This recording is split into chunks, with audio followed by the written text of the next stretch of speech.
Assalamu alaikum दोस्तों, welcome to the Salman academy and we are trying to make education easier. तो आज हम John केट्स की एक और मास्टरपीस पोयम जिसका नाम है ऑड एंड ग्रीशियन अर्न, इसको स्टडी करेंगे। दोस्तों, odd on a Grecian earn जो लिखी थी वो जॉन केट्स ने लिखी थी। साथ ही साथ इसकी जेनरिक की बात करें तो एक रोमांटिक पोयम ओड है। थीम की बात करें तो दोस्तों इसकी थीम डिपेंड करती है the passage of time, desire and fulfilment and transience and impermanence के ऊपर डिपेंड करती है। दोस्तों, जॉन केट्स ने ये पोयम जो लिखी थी वो मई के मंथ के अंदर 1890 के अंदर लिखी थी और 1819 के अंदर ही ये anonymously in alas in the fine arts के अंदर पब्लिश करवाई थी। साथ ही साथ दोस्तों आपको बताता चलूं कि ये poem 19th century romantic age से बिलोंग करती है। देन दोस्तों इंपॉर्टेंट मैं आपको बताता चलूं कि ये 5 स्टैंजास के ऊपर डिपेंड करती है और ईच स्टैंजास के अंदर 10 लाइंस हैं। इस तरह ये 50 लाइंस की पोयम बन जाती है। साथ ही साथ दोस्तों आपको इंपॉर्टेंट एक और चीज बताता चलूं कि ये इंस्पायर हुए थे इस पोयम को लिखने के लिए जब इन्होंने रीड करे थे 2 आर्टिकल इंग्लिश आर्टिस्ट के जो कि बेंजामिन हाइडन के थे। Thou still unravished bride of quietness, thou foster child of silence and slow time, sylvan historian, who canst thus express a flowery tale more sweetly than our rhyme, what leaf-ringed legend haunts about thy shape, of deities or mortals, or of both, in Tempe or the dales of Arcady, what men or gods are these? What maidens loath, what mad pursuit? What struggle to escape, what pipes and timbrels? What wild ecstasy?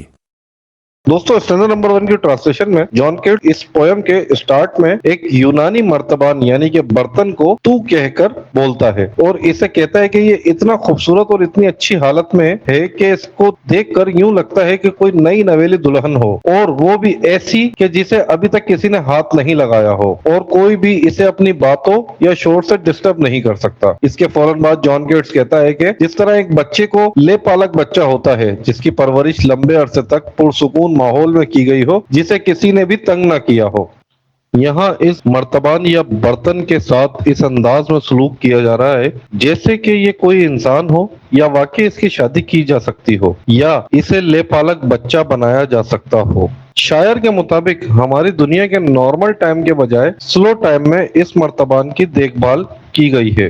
इसका मतलब ये है कि ये मर्तबान सदियों से इसी तरह अपनी असली हालत में है और एक जमाना गुजरने के बाद भी इसको किसी किस्म का नुकसान नहीं पहुंचा। यानी खुले देहाती इलाकों या जंगलों के हालात बयान करने वाला जो इंसानों की दुनिया से भी बेहतर अंदाज में मजे का किस्सा सुनाता है। यहाँ 3 तरह के मायने लिए जा सकते हैं। पहली बात तो ये कि ये इस्लास की कहानी के लिए भी इस्तेमाल की जा सकती है जिसमें बहुत पेचीदगी मौजूद होती है। दूसरा ये कि ये कहानी इसलिए भी है क्योंकि मर्तबान यानी कि इस बर्तन पर बहुत सारे फूलों और पौधों की तस्वीरें बनी हुई हैं। तीसरा ये कि ये मर्तबान यानी कि ये बर्तन फूलों की तरह मीठी मीठी कहानियां सुनाता है।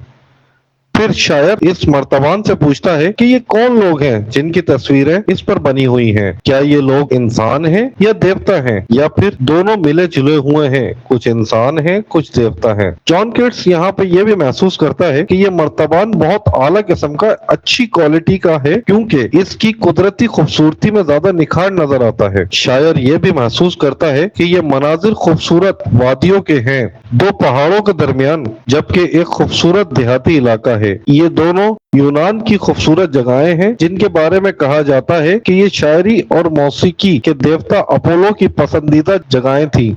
साथ ही साथ दोस्तों स्टैंडर्ड नंबर 1 की आखिरी की 3 लाइनों में शायर बड़ी तेजी से 6 सवालात पूछता है जिससे पता चलता है कि वो इस बर्तन या मर्तबान पर बनी हुई तस्वीरों के राज जानने का कितना ख्वाहिशमंद है। इसे नहीं मालूम कि इस पर बनी हुई जवान लड़कियां किस इलाके की रहने वाली हैं और ना ही ये पता चलता है कि इस वक्त किस किस्म की पार्टी हो रही है। इसे ये भी समझ नहीं आती कि ये लोग फानी इंसान हैं या आसमानी देवता हैं। वो जवान लड़कियां कौन हैं जो इन लोगों को अपने करीब आने नहीं देना चाहती? मर्द लोग इन औरतों के पीछे दीवाने वार क्यों भाग रहे हैं? इन मर्दों से बच निकलने के लिए इन औरतों की जिद्दोजहद कैसी है? मर्द लोग मौसीकी के साज, पाइप और ढोल क्यों बजा रहे हैं और इन लोगों पर ये वजदानी हालत क्यों तारी है? Heard melodies are sweet, but those unheard are sweeter. Therefore, ye soft pipes, play on, not to the sensual ear, but, more endeared, pipe to the spirit ditties of no tone, fair youth, beneath the trees, thou canst not leave thy song, nor ever can those trees be bare, bold lover, never, never canst thou kiss, though winning near the goal yet, do not grieve, she cannot fade, though thou hast not thy bliss, forever wilt thou love, and she be fair.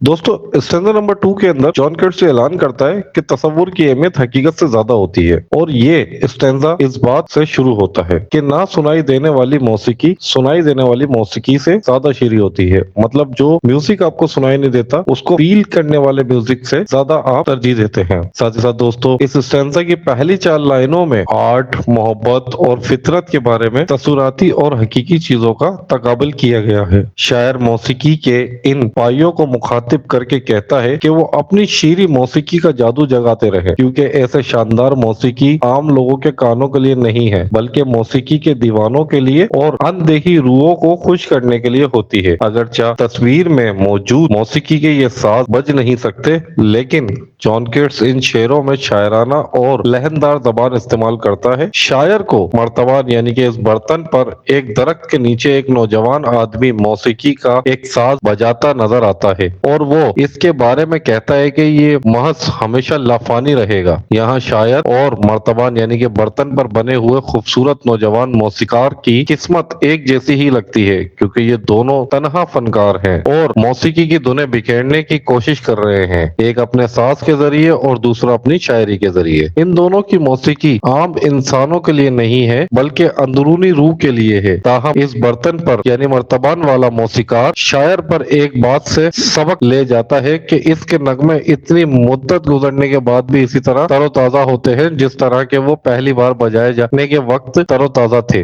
Ah, happy, happy boughs, that cannot shed your leaves, nor ever bid the spring adieu, and, happy melodist, unwearied, forever piping songs forever new, more happy love.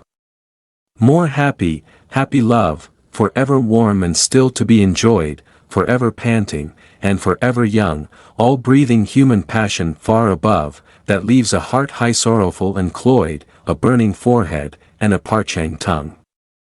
साथ ही साथ दोस्तों stanza number 3 के अंदर भी शायर को यानी कि जॉन केट्स को वही नजरियात दिखाई देते हैं जो कि पिछले 2 स्टैंजाज में नजर आते हैं, यानी वही दरख्त जिसके पत्ते नहीं गिर सकते, वही मौसीकार और वही मोहब्बत का मारा नौजवान। इस स्टैंजा में जॉन केट्स हसरत भरी आवाज में दरख्त को मुखातिब करते हुए कहता है कि इसकी शाखें बहुत खुशकिस्मत हैं क्योंकि इनके पत्ते खिजा में भी नहीं गिरेंगे और ये दरख्त हमेशा पत्तों से ढका रहेगा। पाइप बजाने वाला शख्स बगैर थके हमेशा अपना पाइप बजाता रहेगा और इसी एहसास से लुफ्त अंदोज होता रहेगा कि वो एक खूबसूरत लड़की से मोहब्बत करता है। इसकी मौसीकी हमेशा ताजा और गर्म जोश रहेगी और सुनने वाले को हमेशा लुफ्त देगी। इसकी मोहब्बत हमेशा लाफानी और अब्दी रहेगी, जबकि हमारी दुनिया की मोहब्बत तो नामुकम्मल होती है और ये मोहब्बत करने वालों के लिए शदीद दुख और दर्द लेकर आती है और जब अपनी ख्वाहिश पूरी हो जाए तो मोहब्बत भी खत्म हो जाती है। इस तस्वीर में ये नौजवान अपनी महबूबा के पीछे हमेशा भागता रहेगा, चूंकि इसकी मोहब्बत इसे कभी नहीं मिल सकती, इसलिए इसकी पेशानी मोहब्बत के बुखार से हमेशा जलती रहेगी और इसी वजह से इसकी जबान भी सूखी रहेगी। शायद इस बात में भी एक बात और भी छुपी हुई है कि इतनी शदीद मोहब्बत कभी परवान नहीं चढ़ सकती और मोहब्बत के ऐसे शदीद जज्बे की भी रुकने की तस्कीन नहीं हो सकती। यहाँ जॉन केट्स बिलावास्ता तौर पर अपनी दुख भरी जिंदगी की तरफ इशारा करता है, क्योंकि इसे अपनी महबूबा की मोहब्बत से पूरी तरह लुफ्तअंदोज होने का मौका नहीं मिल सका।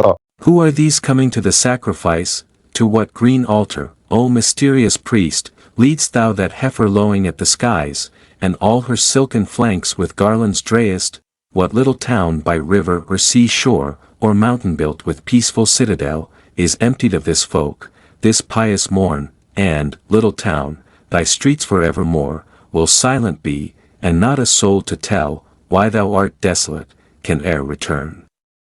स्टेंजा नंबर 4 के अंदर एक जवान गाय एक कस्बे की कुर्बानगाह की तरफ लाई जा रही है। इस स्टेंजा में शायर के इज्तिमाई जिंदगी का एक रुख दिखाया जाता है, जबकि इससे पहले के स्टेंजाज में सिर्फ इनफरादी जिंदगी बयान की गई थी। यहाँ जॉन केट्स एक नया सवाल उठाता है जिसका जवाब किसी के पास नहीं है। जॉन केट्स को समझ नहीं आता कि ये तस्वीर में नजर आने वाला हुजूम दरिया या समंदर के किनारे किस कस्बे से आया है या इस पहाड़ी की तरफ से आया है जहाँ एक छोटा सा किला भी बना हुआ है। इसे नहीं मालूम कि गाय को अपने साथ कुर्बानगाह तक लाने वाले लोग कौन हैं और ये पुरस्रार पादरी कौन है जो गाय के आगे आगे चल रहा है, जबकि गाय अपना मुंह आसमान की तरफ करके डकारती जा रही है। शायर को ये भी मालूम नहीं है कि जिस कस्बे के लोग अपने घर छोड़कर इस मुकद्दस गाय की कुर्बानी देखने के लिए जमा हैं, इनका नाम क्या है, इस छोटे से कस्बे को क्या कहकर पुकारते या बुलाते हैं। शायर कहता है कि इस कस्बे के तमाम लोगों के घर हमेशा खाली रहेंगे क्योंकि वो सब कुर्बानगाह पर ही मौजूद रहेंगे और कस्बे में कोई एक भी शख्स मौजूद नहीं होगा जो ये बता सके कि पूरा कस्बा क्यों खाली हुआ था। जबकि नज़म के दूसरे स्टेंजाज में अगरचा मर्तबान यानी कि उस बर्तन को मोहब्बत और नेमत की लाजवाल अलामत कहा गया है, लेकिन यहाँ इस स्टेंजा में इस किस्से को उजड़ा हुआ कहा गया है।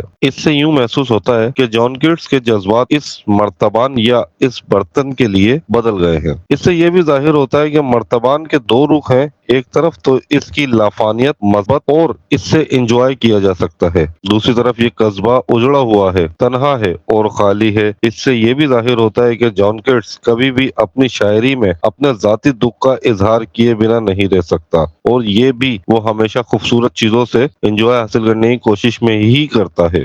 O Attic shape, fair attitude, with breed of marble men and maidens overwrought, with forest branches and the trodden weed, thou, silent form, dost tease us out of thought, as doth eternity, cold pastoral, when old age shall this generation waste, thou shalt remain, in midst of other woe, than ours, a friend to man, to whom thou say'st, beauty is truth, truth beauty, that is all ye know on earth, and all ye need to know. साथ ही साथ दोस्तों last stanza यानी stanza number 5 में John Keats कहता है कि इस मर्तबान यानी इस बर्तन के इलाके के बारे में बात करता है जो कि यूनान में है। यहाँ इस मर्तबान या बर्तन की खूबसूरती बयान की गई है। शायर मर्तबान या बर्तन को मुखातिब करते हुए कहता है कि वो कशीदकारी के अंदाज में बने हुए डिजाइन से सजा हुआ है और इस पर संगे मरमर के मर्दों हसीनाएं बनी हुई हैं। अलबत्ता इस पर दरख्त की शाखों और पांव तले रूंधे हुए सरकंदों की जरूरत से कुछ ज्यादा ही तस्वीरें कंदा की गई हैं। शायर इस मर्तबान यानी बर्तन की तस्वीरों के पस मंजर में इस कदर खो जाता है कि वो बड़ी मुश्किल से इंसानों की हकीकी दुनिया में सहनी तौर पर वापस आता है। अब यूं लगता है कि जॉन कीट्स इस मर्तबान पर इल्जाम तराशी करने लगा है क्योंकि अब वो इसे बेहिस करार देता है क्योंकि ये मंजर ठंडे मार्बल पर बना हुआ है। कहा जाता है कि इस लाइन का कोई शख्स भी पूरी तरह मतलब नहीं निकाल सकता क्योंकि अब तक इस तरह की लाइन किसी को पूरी तरह समझ नहीं आई। जब शायर इस मर्तबान को कहता है कि इसने इसे सताते हुए इसके ख्यालात से बाहर निकाला है तो यूं महसूस होता है कि ये मर्तबान इसे इंसानों की हकीकी दुनिया से खींचकर एक इमेजिनेशन दुनिया में ले गया था जो कि जॉन कीट्स के मुताबिक एक मुकम्मल और पायदार दुनिया है, लेकिन इसी के साथ साथ ये गैर हकीकी दुनिया भी है जहाँ किसी ख्वाहिश की तकमील नहीं हो सकती। साथ ही साथ दोस्तों इस पोयम का कंक्लूजन भी आपसे शेयर करता चलूं कि जब शायर इंसान के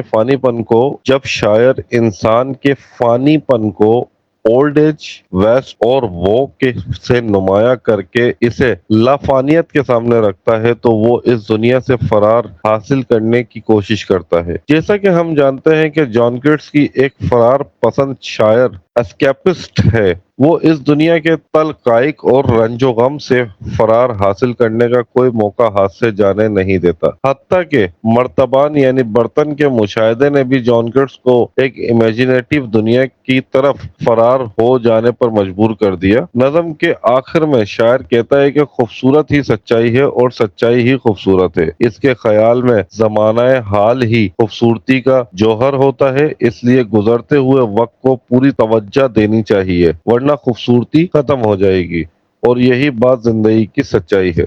साथ ही साथ दोस्तों उम्मीद करते हैं कि आपको ये पोयम समझ आई होगी और इस तरह की ट्रांसलेशन भी पसंद आई होगी और आपने इस तरह की ट्रांसलेशन को एंजॉय किया होगा। साथ ही साथ दोस्तों आप लोगों से रिक्वेस्ट है कि the Salman academy we are trying to make education easier को लाइक शेयर और सब्सक्राइब करते हैं, साथ ही साथ बेल आइकन के बटन को प्रेस करते हैं ताकि मजीद आने वाली वीडियोस की नोटिफिकेशन आपको इजीली मिल सके। Thank you.